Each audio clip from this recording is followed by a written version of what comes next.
It is the 19th of November, 1863. Abraham Lincoln, 16th President of the United States, stands to address his fellow Americans at a cemetery built on the site of the Great Battle of Gettysburg. 77 years ago, our fathers brought forth on this continent a new nation, conceived in liberty and dedicated to the proposition that all men are created equal. We have come to dedicate a portion of that field as a final resting place for those who here gave their lives, that that nation might live. It is altogether fitting and proper that we should do this. It is rather for us to be here dedicated to the great task remaining before us, that from these honoured dead we take increased devotion to that cause, for which they gave the last full measure of devotion, that we here highly resolve that these dead shall not have died in vain, that this nation, under God, shall have a new birth of freedom, and that government of the people, by the people, for the people, shall not perish from the earth.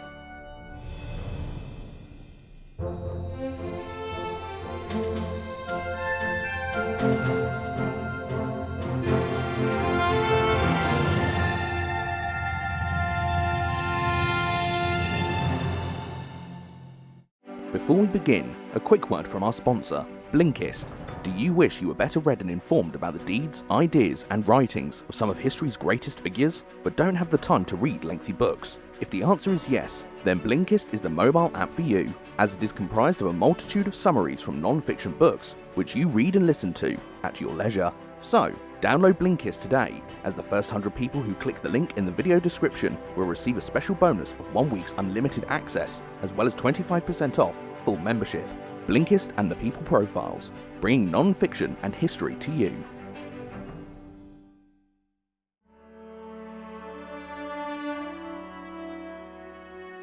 The man known to history as Abraham Lincoln was born on the 12th of February, 1809, in Sinking Spring Farm, a backwoods log cabin consisting of one room, near Hodgenville in the state of Kentucky, in the United States. His father was Thomas Lincoln, a skilled carpenter, as well as a farmer, and although illiterate, like most pioneer frontiersmen, he was well respected amongst his community as an honest churchgoer, and was the descendant of a weaver's apprentice who had migrated from Hingham in mid-Norfolk, England, to Massachusetts in 1637. His mother, Nancy Hanks, is a somewhat mysterious figure, believed to be of illegitimate birth, and originating from a line of modest Virginia farmers, and after bearing 3 children, Sarah, Abraham, and Thomas, who died in infancy, Nancy herself died in the autumn of 1818, when Abraham, her youngest child, was just 9 years old. Thomas Lincoln had married Nancy Hanks on the 12th of June, 1806, in Washington County, and the family then moved to Elizabethtown in Kentucky, where the young Lincoln's father leased or bought farms, but losing all but 200 acres of his property in a dispute over property titles, his father moved his family to the neighboring state of Indiana in 1816, when Abraham was 7, which was a free or non-slaveholding territory where the rules over property ownership and title were more reliable. Abraham's father opposed slavery on religious and moral grounds. As a member of the Separate Baptist Church, whose members held a strict code of morality, and these views were shared by Abraham, who remarked in 1864 that he could not remember a time when he was not opposed to the practice of slavery, and years later, Abraham Lincoln would state that his father left Kentucky partly on account of slavery, but chiefly on account of the difficulty in land titles. Although Abraham and Thomas enjoyed a good relationship during Lincoln's childhood, as he grew up, Lincoln came to feel resentment towards his father's intellectual limitations, and after leaving his father's world at the age of 21, Lincoln would never see him again, and as he grew older, Abraham Lincoln did not care to discuss his ancestry, as in his mind, he was a self-made man, and as he grew into political prominence, he became somewhat embarrassed about his frontier origins, rarely publicly reminiscing on his youth and upbringing. Life in Indiana was hard for the Lincolns, who lived in a remote forest in Hurricane Township, Perry County, and had to hunt for their food, and the hardships of the family faced were to worsen after the death of Abraham's mother on the 5th of October, 1818, from milk sickness, and recognizing that his family could not go on alone, Thomas Lincoln married Sarah Sally Bush Johnston in December 1819, a widow from Elizabethtown with 3 children of her own, and she moved to Indiana with the Lincoln family and would come to be loved by young Abraham, who would call her mother. Lincoln's sister, Sarah Lincoln, became a caring and loving mother to him on his mother's death, and Abraham adored her and spoke of her in the most affectionate terms throughout his life. And when, on the 20th of January 1828, Sarah died, giving birth to a stillborn son, Lincoln was traumatized and distraught over the death of his beloved sister. From an early age, Abraham loved to read. He would always prefer more cerebral pursuits to the hard labor involved with farm work, which his 6'4" stature as a teenager would have made him more than capable of, and so his reluctance to carry out his chores would gain him a reputation for laziness, yet he was never lazy when it came to poetry, reading, writing, and musing his time away. By the age of 15, Lincoln had been sporadically educated for a total of 1 year, as his farm chores and remote location meant he could not attend school regularly. However, Lincoln's educational grounding was enough for him to be able to teach himself through reading whatever volumes he could find. By his late teens, Lincoln was desperate to leave his isolated home, and after helping his family move to the state of Illinois in 1830, where Abraham would spend the bulk of his adult years, he departed for the town of New Salem in July 1831, leaving his family for the final time. Less than a year after moving to New Salem, several residents of the frontier town, including the president of the local debating club, which Lincoln regularly attended, impressed by Abraham's intellect and oratory skills, suggested that he run for the Illinois state legislature.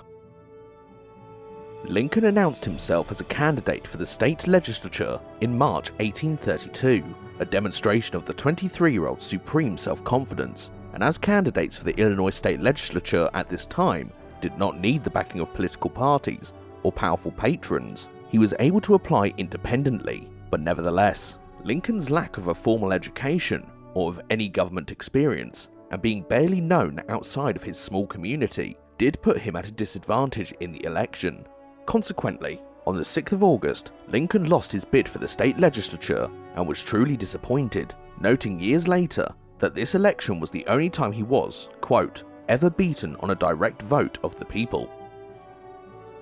Lincoln spent the next 2 years in various forms of employment, including serving as a militia captain in the Black Hawk War with a local Native American tribe, and working as the postmaster for New Salem, and he also continued to read avidly at this time, taking a particular interest in poetry and grammar. 2 years later, he ran again for the Illinois state legislature, and after an extensive handshaking campaign, was elected on the 4th of August, 1834, and although not a very active participator in his first term in the legislature, Lincoln made numerous political acquaintances at the Illinois capital, including his future rival, Stephen A. Douglas, and during this time, Lincoln became determined to pursue a career in law. In March 1836, Lincoln was admitted as a practitioner of law, and after leading a bill through the legislature which moved the capital of Illinois to the town of Springfield, it was here that Lincoln moved in April 1837, opening a law office with a senior partner. That same year in Illinois, an act of violence occurred that was to highlight the growing tensions that were simmering beneath the surface of the American nation, when in November, a mob in Alton, Illinois, murdered Elijah Lovejoy, the editor of an abolitionist newspaper which had campaigned relentlessly for an end to slavery. Understandably, this brutal killing and infringement of the freedom of the press enraged the northern states and foreshadowed the violent divisions that would erupt in American society over the issue of slavery. As well as following a career in law, Lincoln's involvement and influence in Illinois politics continued to grow as he became the leader of the Whig Party in the legislature, opposing the Democratic Party's plans to destroy the State Bank of Illinois, and then, in 1841, Lincoln's law career took a dramatic leap forward when he was offered a partnership with Stephen Logan, one of the most prominent lawyers in Illinois, and under Logan's tutelage, Lincoln grew into one of the foremost lawyers in the state, and was for the first time in his life able to earn a comfortable living. The year before, Lincoln became engaged to a young woman by the name of Mary Todd, the daughter of Robert Smith Todd, a wealthy Kentuckian merchant and slave owner who had ensured that Mary had grown up in luxury, educated at the best private schools, and waited on by family slaves, and so when they met, Lincoln was quite enchanted by her beauty and intelligence. And so, unsurprisingly, Abraham and Mary were married on the 4th of November, 1842, despite Lincoln having temporarily broken off their engagement the previous year, out of the fear that he was not financially or emotionally prepared for marriage. And once they did marry, the following year, on the 1st of August, 1843, Mary gave birth to Lincoln's first child, a son whom they called Robert. Although often absent from the family home, Lincoln, when present, was an affectionate husband and father to 4 children, as after Robert came Eddie and Willie, who both died in childhood, and Thomas or Tad Lincoln, who died of heart failure at the age of 18, and the loss of their children had long-lasting effects on both parents, as Lincoln was said to have suffered from clinical depression, or melancholy, as it was known at the time, and Mary was temporarily admitted in later life to a mental asylum by her own remaining child Robert in 1875. Once married, Lincoln's law career went from strength to strength as he entered a new partnership in which he was the senior member and began to appear frequently in cases before the Illinois Supreme Court. Moreover, Lincoln also continued to involve himself in Whig politics and unsuccessfully ran for the Whig nomination to the US House of Representatives in 1843, but he ran again in 1846 and obtained the nomination, going on to defeat his Democratic opponent in the election for the Illinois 7th District on the 3rd of August by an unprecedented majority. From the humblest of beginnings, Abraham Lincoln had forged a successful political and legal career for himself, using his incessant love of reading and learning to pull himself out of the physical toil of his youth and into the intellectual, professional world he had always aspired to enter. And so, on the 25th of October, 1847, the Lincolns set off for Washington, and Lincoln entered Congress shortly after the Americans declared war against Mexico. The background to the troubles began in 1840, when Texas had revolted against Mexico and obtained a treaty that gave territory to an independent Texan republic. But when this treaty was repudiated by Mexico, hostilities were resumed, and Texas applied for admission to the Union, with its boundary line still in dispute. This war was controversial, however, as it was intertwined with the most dominant issue in American politics for the previous 2 decades, which was the issue of slavery, and specifically whether the institution would be permitted to expand west into the newer states admitted to the Union.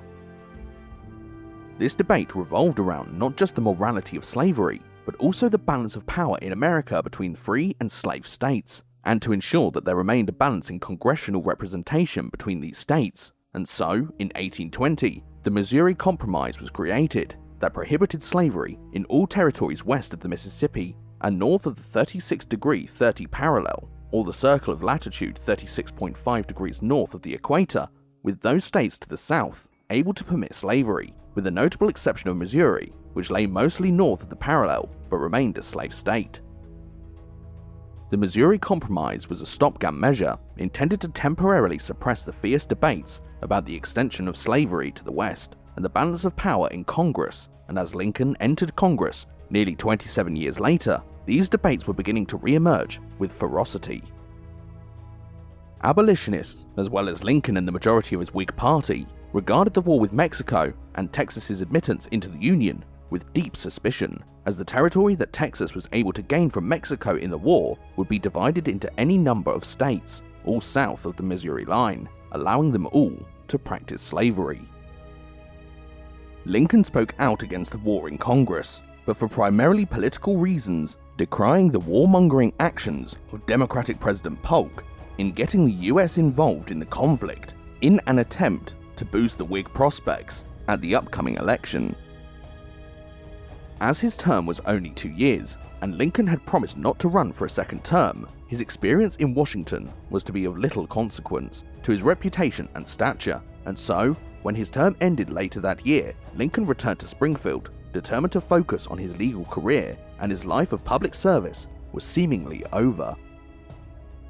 Between 1849 and 1854, Lincoln dedicated himself totally to the legal profession, touring the judicial circuits for 6 months of every year. However, in 1854, Lincoln was awoken from his political slumber by a law passed by Congress that would ignite the nation and fan the flames of a divisive issue which had been stirring the tensions in the country for decades. The Kansas-Nebraska Act, proposed by Lincoln's long-term political rival, the Illinois Democrat Stephen Douglas, was proposed to allow settlers of any new United States territory to decide through popular vote whether or not slavery would be permitted in the state, a proposal which would repeal the Missouri Compromise of 1820 that was so treasured by the free states, and so the proposal was seen as a potential, substantial victory for the slave states. Upon hearing the details of the act, Lincoln announced to his fellow lawyers, quote, "I tell you, this nation cannot exist half slave and half free," a statement which reflected the guiding principle of Lincoln's future years, the life of the nation, and with every problem that came before him, Abraham never lost sight of this fundamental premise.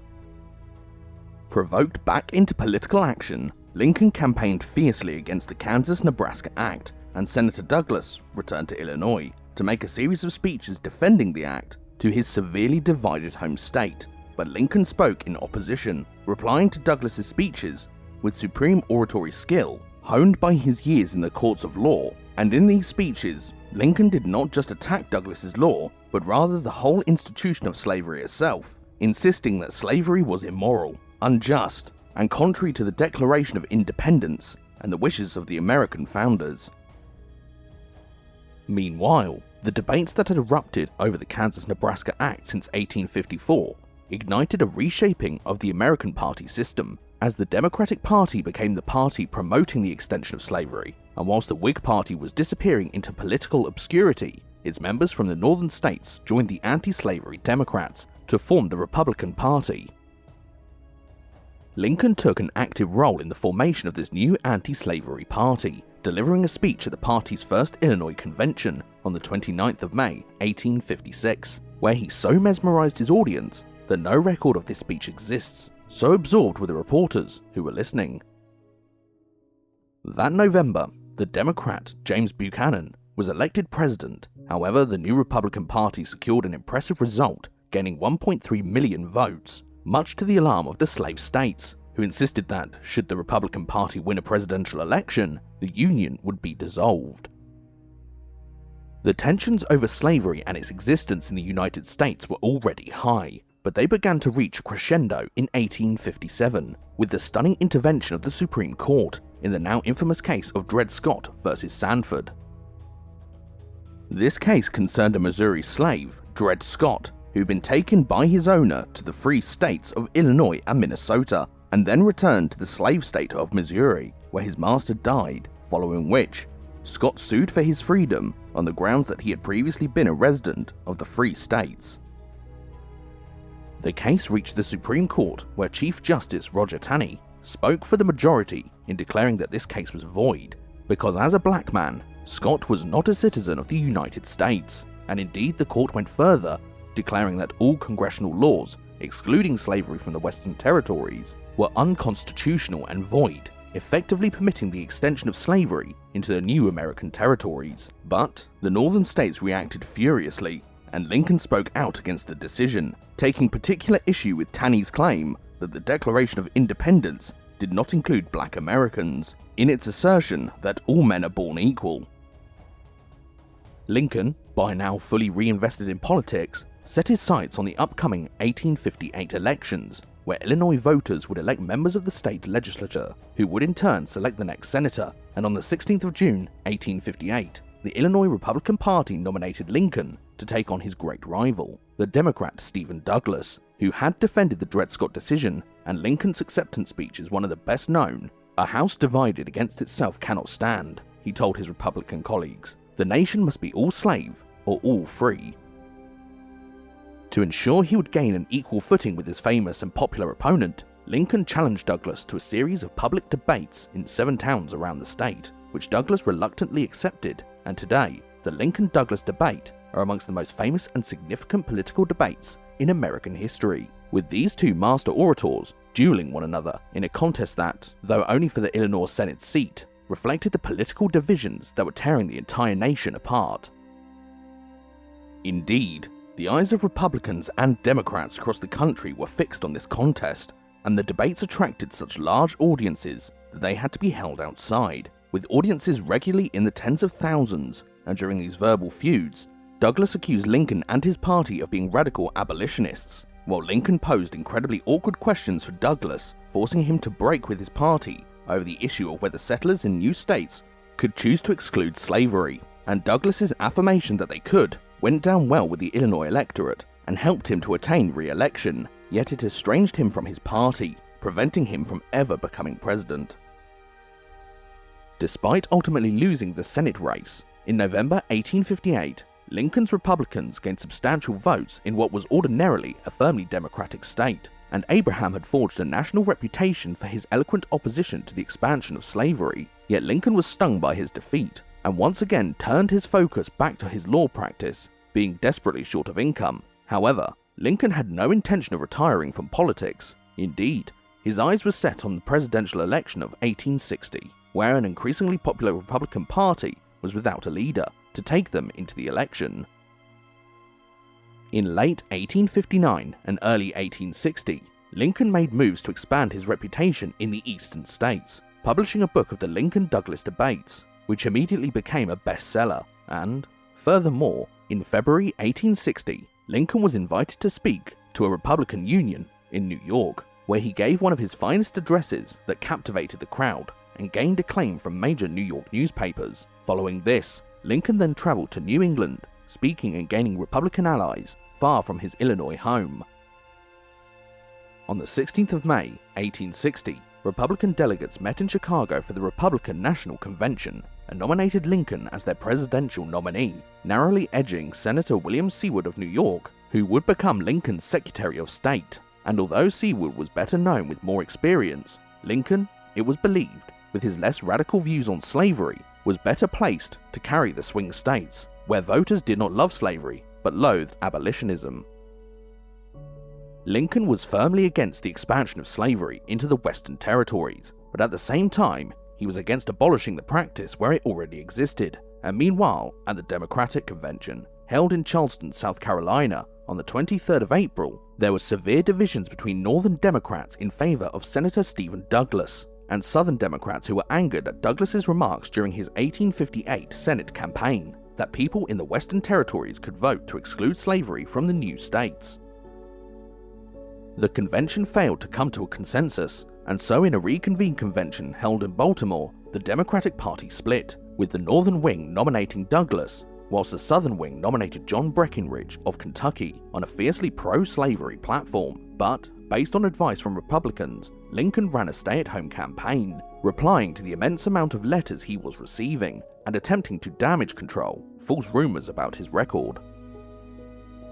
With the Democratic Party split, it seemed that a Republican victory was likely, and indeed, on the night of the 6th of November, 1860, Abraham Lincoln was elected as the 16th President of the United States, winning less than 40% of the popular vote, but 180 out of 303 Electoral College votes. The President-elect, though elated at his victory, read some worrying signs from the election results, namely that in 10 states, not a single ballot was cast in his favor, and it was in these southern states, whose politicians were fierce defenders of slavery, that threats of secession had emanated throughout the election campaign. Lincoln had assumed this to be simply electioneering rhetoric. However, even as he was planning to move to Washington, South Carolina was planning a move of its own, one that would tear the United States apart, and so, the process of secession began on the 10th of November when South Carolina authorized the election of a state convention to consider the future relations between the state and the Union, and within a month, every state in the Deep South had followed suit. Lincoln believed the South to be bluffing about secession, as they had done during the Missouri Compromise and the Mexican War, in order to extract concessions from the North, and as such he failed to recognize the strength of secessionist sentiment in the cotton-growing states, who believed that their right to practice slavery was severely threatened by the new Republican Party. Those from South Carolina voted for an overwhelmingly secessionist state convention, which, on the 20th of December, 1860, declared that the state would withdraw from the Union, and as a wave of secessionist zeal swept through the South, by February 1861, South Carolina was joined by Mississippi, Alabama, Florida, Texas, Georgia, and Louisiana, who met in Montgomery, Alabama, to draw up a constitution for the new Confederate States of America, of which Mississippi Senator Jefferson Davis was made president. Though secession occurred rapidly, it was by no means a reactionary response to the presidential election, and the South's attachment to slavery had caused a growing estrangement from the North, decades in the making, as the Southern economy remained agricultural and its society rural and hierarchical, whilst the North industrialized and expanded its urban population. When this growing detachment reached its climax at the result of the 1860 election, an idea that had been discussed and debated for decades among Southern politicians was finally put into action, and the speed with which the Deep South seceded from the Union and the immense support secession had in these states is a testament to the primacy of state loyalties over national loyalties at this time. When Abraham Lincoln rose to deliver his inaugural address on the 4th of March, 1861, the young American nation was in the midst of the worst crisis it had ever known, and the president appealed to the nation's better nature, stating, "We are not enemies, but friends. We must not be enemies. Though passion may have strained, it must not break our bonds of affection. The mystic cords of memory, stretching from every battlefield and patriot grave to every living heart and hearthstone all over this broad land, will yet swell the chorus of the Union when again touched, as surely they will be, by the better angels of our nature," his words urging reconciliation rather than conflict. No president has assumed office facing the difficulties that Lincoln did in March 1861, unexperienced and unpopular, facing an unprecedented crisis which daunted even the most experienced of men in Lincoln's cabinet, including his Secretary of State William Seward. Lincoln entered the White House clinging to one belief above all others, that the Union must be preserved at all costs. The most pressing matter for the president was that of Fort Sumter, where a Union army under Major Robert Anderson had garrisoned the fort, located in the middle of Charleston Harbor and surrounded on three sides by Confederate batteries. Lincoln did not want to withdraw the army to maintain Union prestige. However, he could not send reinforcements into the hostile harbor either, and when, on the 12th of April 1861, the Confederate batteries began a bombardment of Fort Sumter, after 34 hours, Anderson's garrison was forced to surrender, and so the American Civil War had begun.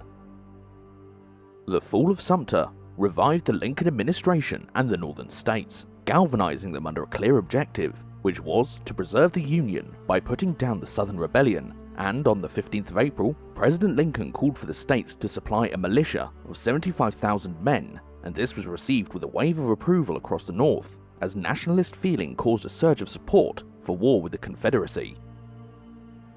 However, this call for troops disgruntled the states of the Upper South, consisting of North Carolina, Virginia, Tennessee, and Arkansas, who finally decided to secede from the Union on the 17th of April, with the Confederacy then moving its capital to Richmond, Virginia, and the following day, Lincoln offered the command of the Union armies to the Virginian Colonel Robert E. Lee, who declined, stating that he would not draw his sword against his native state.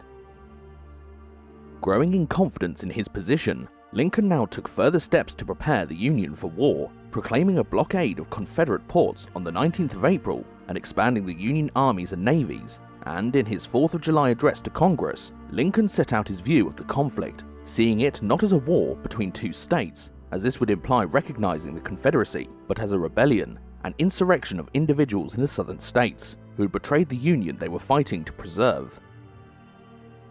Meanwhile, Northern clamor for an advance upon the Confederate capital of Richmond became irresistible, and Lincoln yielded to it, authorizing a force of 28,000 to leave Washington on the 16th of July and march into Virginia, where the First Battle of Bull Run, or Manassas as it is known in the South, saw the Union force routed from the field, with Union soldiers fleeing all the way back to the capital.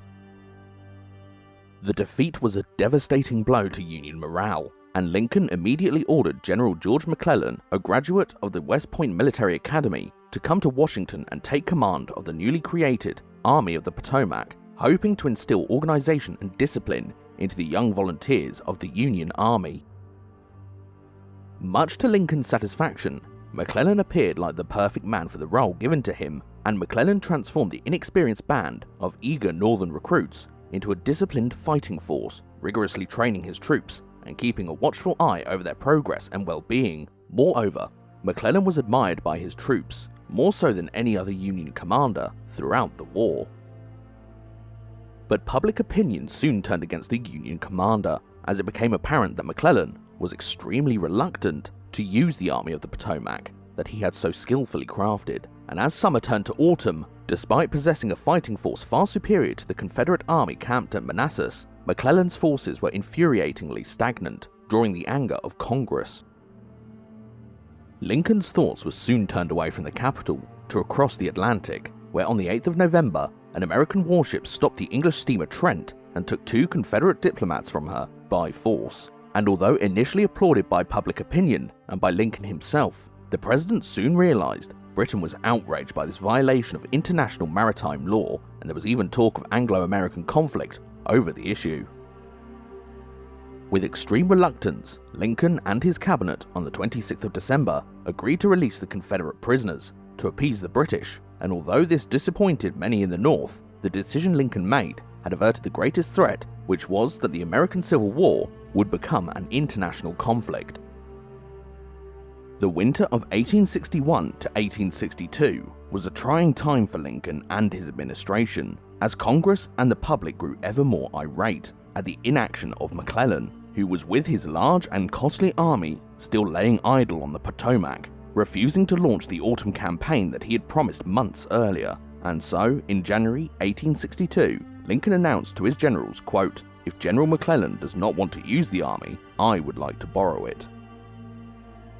Indeed, the president's frustration became evident to all when he published a general war order which commanded all Union forces to make a general advance by the 22nd of February and threatened to hold all commanders to account for carrying out the order. And although the 22nd of February passed without a general advance, Lincoln was cheered by Union victories in the West.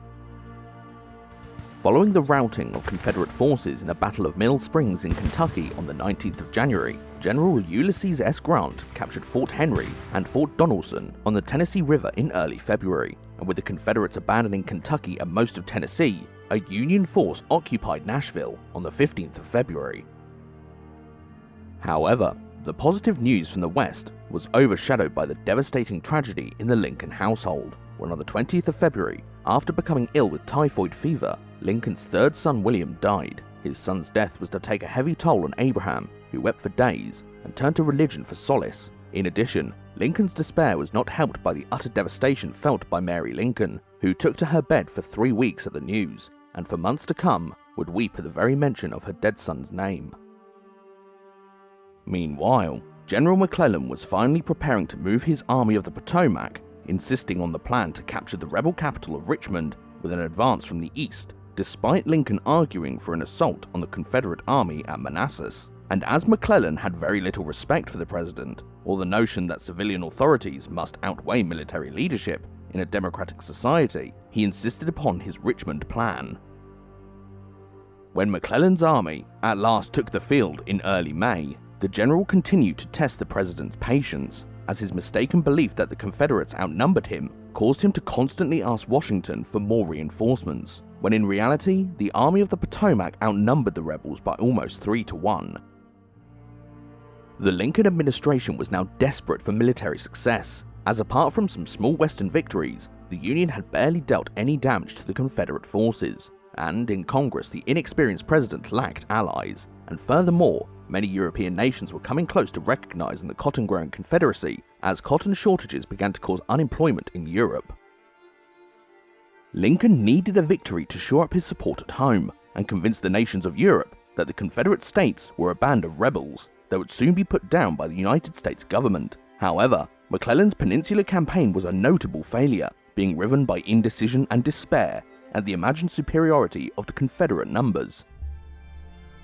In reality, McClellan was out of his depth when faced with the military genius of the rebel commander Robert E. Lee, who launched a series of determined attacks to drive the Union away from Richmond in the 7 days battles from the 25th of June to the 1st of July, and although most of his time and energy were consumed by military matters, Lincoln had not forgotten the great issue which had been the cause of the war. In June and July of 1862, Lincoln began privately drafting an emancipation order, and McClellan's defeats on the peninsula, the near mutinous state of the army's officers, the swelling vocal chorus of anti-slavery opinion in the North, as well as the growing frustration at the president in Congress, all acted to convince Lincoln that, quote, "we must change our tactics or lose the game." Consequently, on the 22nd of July, Lincoln presented his cabinet with the first draft of what was to become one of the most renowned documents in the history of the United States, which was the Emancipation Proclamation, a document that would grant freedom to all slaves within states that were in rebellion from the Union as of the 1st of January, 1863. Though largely approved by his cabinet, Lincoln took the advice of Senator William Seward, his Secretary of State, who argued that issuing this proclamation following the Union's string of military setbacks would appear as a desperate move by a weak government, and so Lincoln therefore set the proclamation aside, declaring that, quote, "we mustn't issue it until after a victory." It was the case, however, that a victory remained infuriatingly elusive, and Lincoln had by this time concluded that McClellan would never attack the enemy, as his immense army still lay stationary on the peninsula, and the requests for reinforcements continued, and so he informed General Halleck, who had overall command of the Union armies, that he would keep or remove McClellan as he pleased. Meanwhile, due to his lack of faith in the Army of the Potomac, Lincoln organized a second Union force under General John Pope, who advanced on Robert E. Lee's Army of Northern Virginia in August 1862, and at the Second Battle of Bull Run, or Manassas, from the 28th to the 29th of August, the Confederate forces won another victory, ultimately driving the Union forces from eastern Virginia. As he often did throughout his life, Lincoln fell into a state of depression or melancholy. His plan to defeat General Lee's army and capture Richmond had failed utterly, and with Pope's defeat he could not issue his Emancipation Proclamation, and furthermore, Lee did not rest on his laurels following his great victory. Rather, he launched an invasion of Maryland, sending a wave of fear across the North.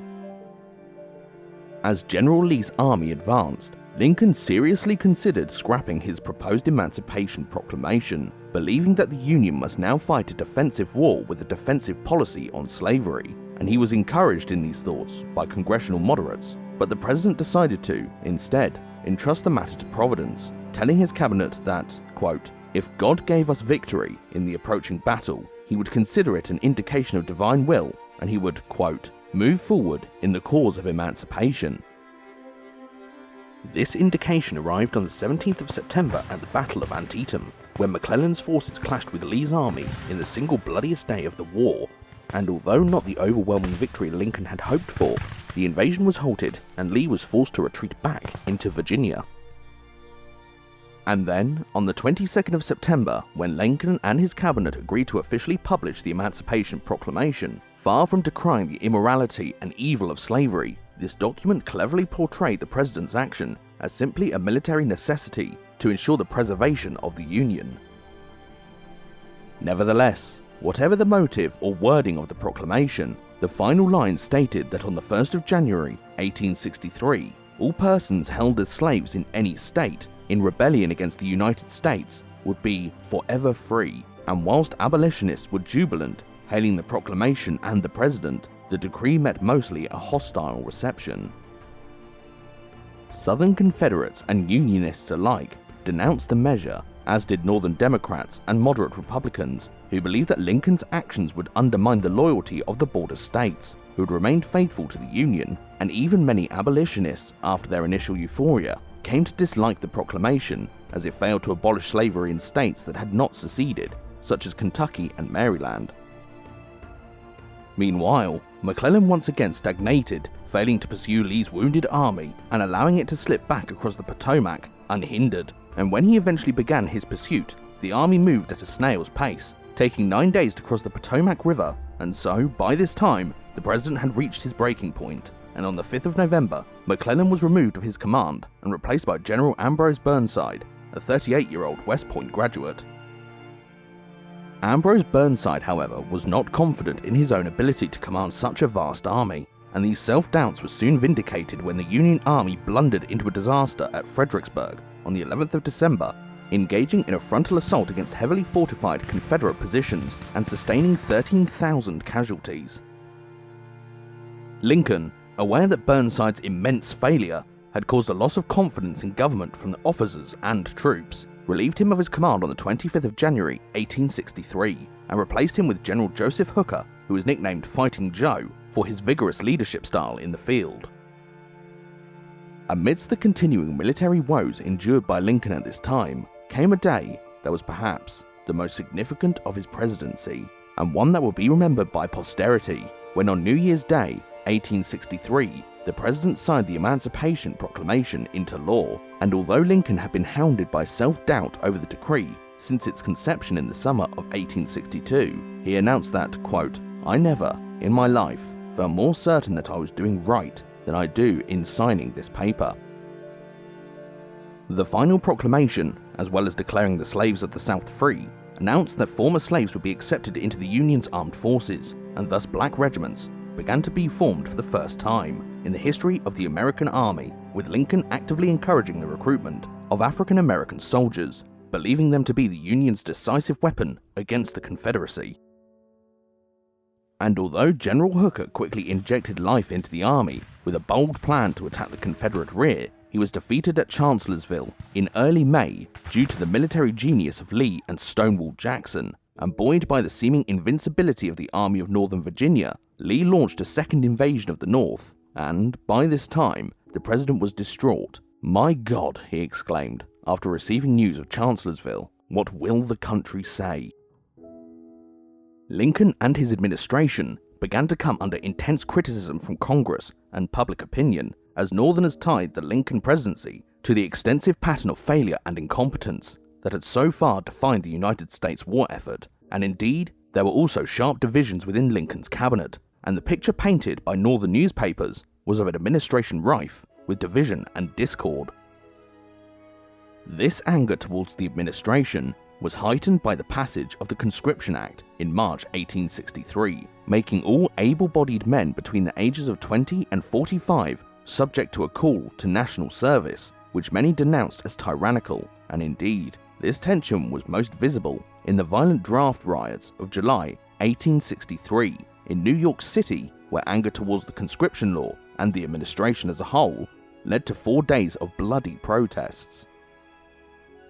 To regain public trust and support, on the 12th of June, Lincoln published a letter to the people of the North defending the administration's curtailing of freedoms as necessary for the greater goal of preserving the Union. And with this letter receiving widespread approval from politicians and the press, Lincoln was able to somewhat relieve the immense pressure on his administration.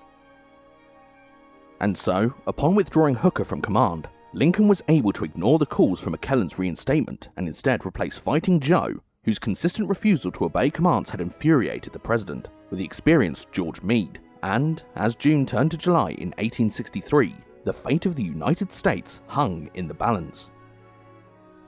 The Army of the Potomac and the Army of Northern Virginia were approaching the bloodiest battle in American history, near a small town in southern Pennsylvania, whilst in the west, General Grant had won a series of engagements along the Mississippi River and had a Confederate army under siege in the strategically important town of Vicksburg, and it was now that the weight of this war began to weigh heavily on Lincoln and his health deteriorating due to his anxiety. On the 4th of July, exactly 87 years after the signing of the Declaration of Independence, Lincoln received the news that he had so long awaited, that the Union had defeated Lee's army at the Battle of Gettysburg, and the Confederates were retreating, and only 3 days later, a report reached the White House announcing the fall of Vicksburg, with the Union capturing a rebel army of 30,000 men and gaining control of the Mississippi River. Lincoln was jubilant. However, this jubilation soon turned to fury when Meade's army failed to pursue and destroy Lee's shattered force, over which he stated, "Our army held the war in the hollow of their hand, and they would not close it." The president was beside himself with anger, and although he would later praise Meade for his great victory, Lincoln felt that the opportunity to end the war had slipped through the Union's grasp.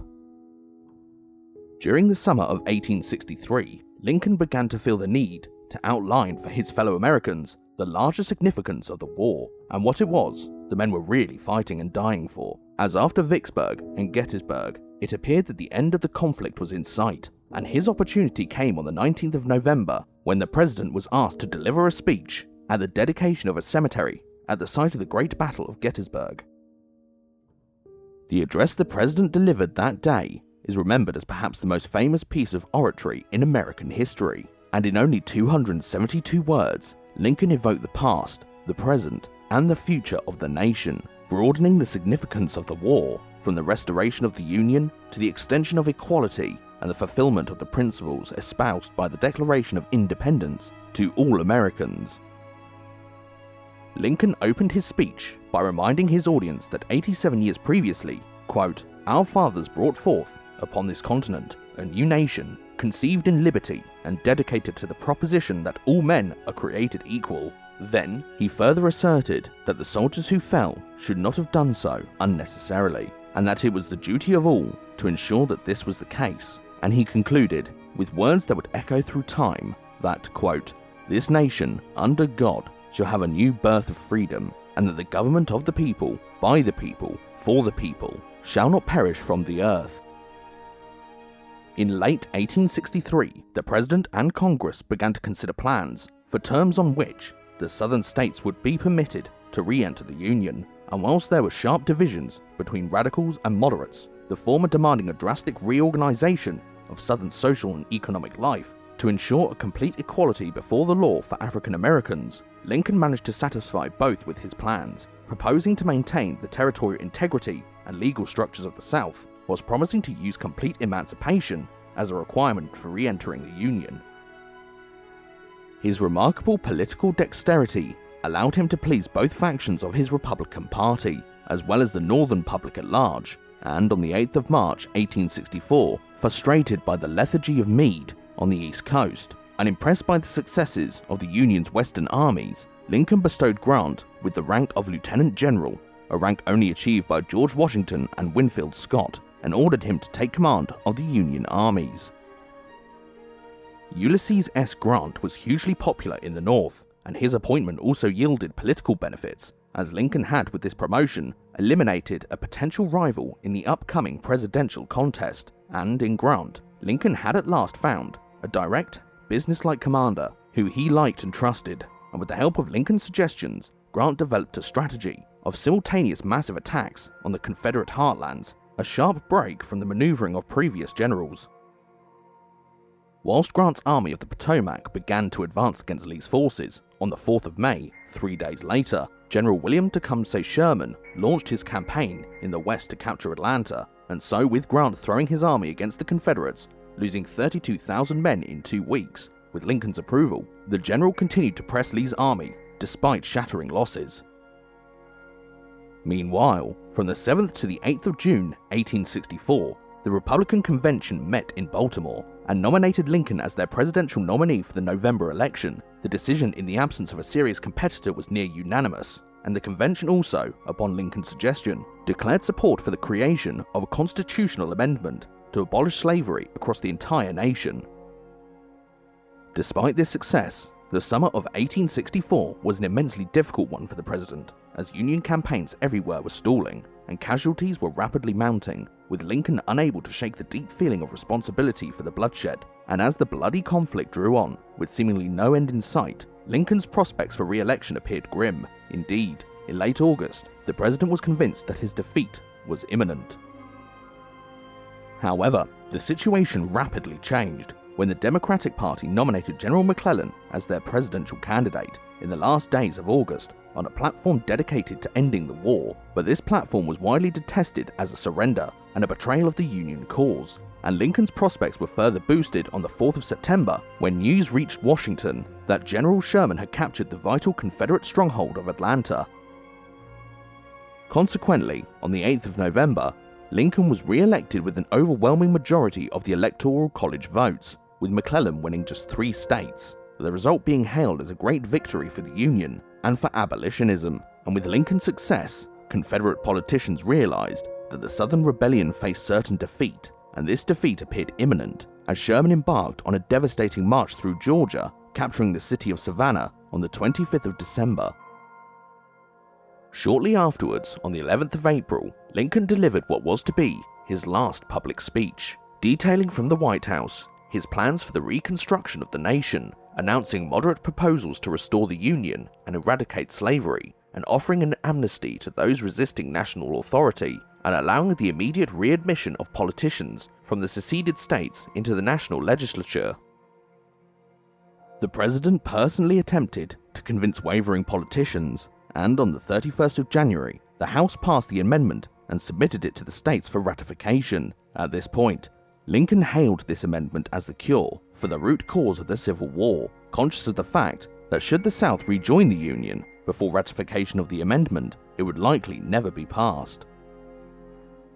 With desire for peace growing on both sides by early 1865, Jefferson Davis sent 3 peace commissioners to Virginia to hold a conference with Lincoln and Seward, and Lincoln attended and made it clear that peace would not be achieved without the restoration of the Union and acceptance of the 13th Amendment. And although he offered a payment of indemnity to Southern slave owners, the Confederate president flatly rejected these terms, and thus the war raged on. The Confederate forces were now nearing breaking point as Sherman marched northwards through the Carolinas, and Grant defeated Lee at the Battle of Five Forks, and then, on the 3rd of April, Union forces captured the Confederate capital of Richmond, and Lincoln visited the city the next day, where he was greeted by throngs of freed African Americans who hailed the great Emancipator. Lincoln returned to Washington on the 9th of April, and the next day he received news that General Lee had surrendered to Grant at Appomattox, and the subsequent firing of 500 cannons gave the news to the jubilant capital, who celebrated the end of the most destructive war in American history.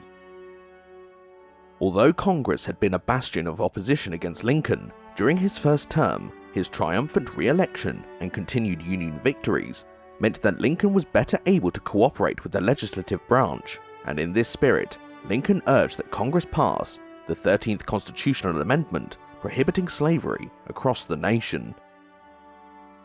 Lincoln also asserted that the right of African Americans to vote should be established and protected, and many believe that had Lincoln overseen the process of Reconstruction, the rights of Southern African Americans would not have been violated in the way they were in the years to come, and the process would not have been marred by misgovernment and political division. Nevertheless, the president was not able to oversee the healing of the country, which he had done so much to save, as on the evening on the 14th of April, while attending a play at Ford Theatre, Lincoln was shot by a Maryland actor and Confederate sympathizer named John Wilkes Booth. The bullet he fired entered the back of President Lincoln's head, and after many hours of unconsciousness, the 16th President of the United States died at 7:22 a.m. on the 15th of April, 1865, and Edwin Stanton, Lincoln's Secretary of War, who was beside the President upon his death, raised his hat. Now, Stanton announced, he belongs to the ages. Abraham Lincoln is widely regarded as the greatest president in the history of the United States, as he came into office facing the most substantial crisis in the nation's history, and died having saved the Union, abolished slavery, and inspired the country. And as well as this, he bestowed on posterity words that have echoed down the ages. Lincoln led the United States with purpose and vision, yet was flexible and dynamic, always working within acceptable political means to achieve the aims most important to him. But nonetheless, there has been criticism of the immense power accumulated within the executive during Lincoln's presidency, as well as the suspension of public liberties during the conflict at Lincoln's behest. Furthermore, Lincoln's image is often tainted by the fact he oversaw the most brutal and bloody conflict in American history. Nevertheless, Lincoln is ultimately seen today by most people as the great emancipator who led the United States through its most terrible crisis, all whilst reminding the nation, and indeed future generations, what it was they were fighting for, and of the ideals upon which America was founded. Indeed, Abraham Lincoln, just like the soldiers whom he so memorably commemorated at Gettysburg in 1863, gave his life so that the nation might live. What do you think of Abraham Lincoln? Was he a skilled politician and orator who used slavery as a political maneuvering tool? Or was he the great emancipator, a giant of a man, not only in stature, but in foresight, achievements, and intellect? Please let us know in the comments section. And meanwhile, thank you very much for watching.